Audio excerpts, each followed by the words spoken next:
这个是猪头啊，你看，猪头，黑毛猪的猪头。然后呢，现在我把它劈开了，要削腊猪头，把这个舌头搞出来。小猪说它不要舌头不要炕，我就把它挑出来给它。不要炕是你们土话，对，对，就是不要熏。对，不要熏。我把你剔出来给你，你想怎么吃就怎么吃啊。炒。行，随你。卤。可以。爱怎么吃就怎么吃，这给你了。你看这猪头，舌头没多大。然后这些我削啊，削腊肉。行。削腊猪头。行。哎，这边看一下，是不是黑毛猪？黑毛毛的，黑黑的。抹油，我不抹盐。好了，这个。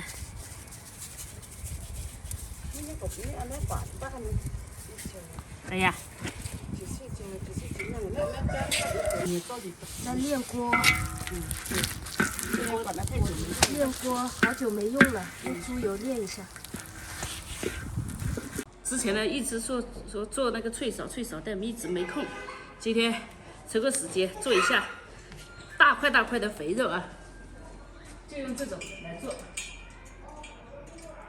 这种就是肥油，不需要皮，不要把皮去掉。这个皮不要啊。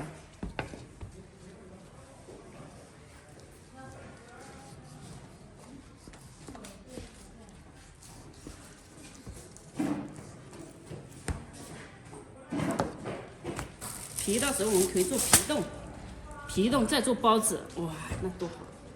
那有的是包子，都是冒油的。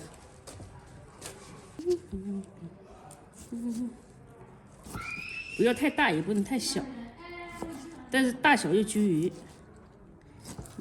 一大盆的这个油丁丁，来点这个小苏打。再加点水，还没师傅爱你吧？我掉不行了。你讲你，再把这个水倒进去，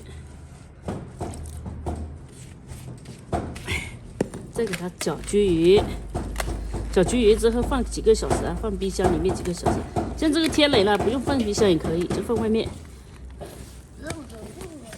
现在把这个油啊下过来，煮一下，配一下水。洗一下嘛，等于洗一下那些苏打，食用碱。勺子是吧？来这边来嘛，怎么在那里呢？来这边来啊！先搞点油，防止盖过啊。